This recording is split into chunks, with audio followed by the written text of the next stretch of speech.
today. I know he's not on camera. You can't see him, but he is present in the courtroom, so he can hear everything you're saying. Mr. Bondra, would you please say hello to Mr. Butler so he can hear you? Good afternoon, Mr. Butler. Good afternoon. I thought that's who I spoke with before court. He is. I just wanted to make sure you were aware that he's in the courtroom, although you cannot see him, okay? All right, yes, sir. Okay. Now, Mr. Bondra, with respect to the felony charges, does Mr. Butler waive the reading of the complaints? Judge, may it please the court, in 22 CRA 00001, we do waive the reading of the complaints. I have had the opportunity to talk to Mr. Butler about his right to a preliminary hearing this afternoon. He indicated to me that he's willing to waive that hearing, sign the necessary paperwork, and have the proceedings forwarded to the common pleas court, Your Honor. Okay. So, Mr. Butler, you did have a chance to review those charges with Mr. Bondra? Yes, sir, indeed. Okay, and do you understand the nature of those charges, sir? Yes, sir, you explained them to me. And do you understand the possible punishments? Yes, sir. And do you understand that you do have the right to a preliminary hearing that would be conducted before me?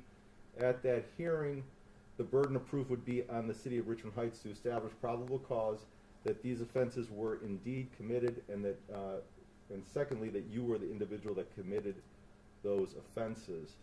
Do you understand that you have that right to a preliminary hearing, sir? I understand I have that right, but from my understanding, it doesn't matter if I have it or not, it's gonna still get sent down here, correct? That's what I was told. I'm just asking. Well, oftentimes matters are indicted prior to a preliminary hearing being conducted. So, after consulting with Mr. Bondra, am I correct in saying that you are waiving your right to a preliminary hearing and having your case bound over to the Cuyahoga County Court of Common Pleas for further proceedings? Yes, sir. All right. I will find that your waiver is made knowingly, intelligently, voluntarily, and with the advice of counsel. So I'm going to ask that you execute a waiver of preliminary hearing in writing that Officer Averhart will provide to you. Mr. Bondra, with respect to the traffic matter, have you reviewed all of the charges with Mr. Butler? Your Honor, again, in 22 TRD 00003, I went through the charges with Mr. Butler, and respectfully, Your Honor, we're going to enter a not guilty plea on all those charges, and I discussed the fact that we would waive speedy trial with Mr. Butler, and he agreed to do so this afternoon. And one other item, Your Honor, I did indicate to Mr. Butler that I assumed his original bond in the felony case would be continued, and we talked about that also. All right, thank you. All right, so Mr. Butler, in the traffic case, which is affiliated with the felony case, you were charged with 1 count of driving under suspension, no driver's license, disregard of safety, speed, driving in marked lanes, highway traffic signal indications, a red light violation, and a seatbelt violation. I will accept your not guilty pleas on to these charges and your time waiver. This case will be sent downtown with case number 22 CRA 00001.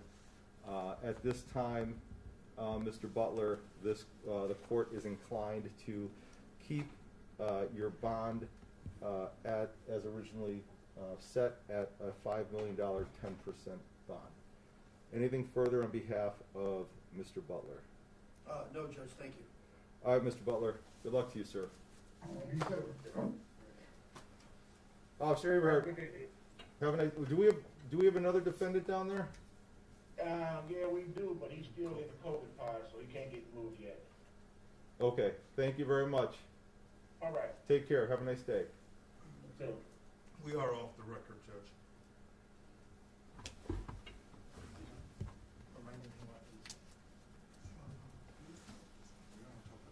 Well, I can wait for Scotty to get done. I'll wait for him. He's permanent, yeah? Thanks. You got it. You could go get your equipment. Yeah, Mr. Fromson, you don't want your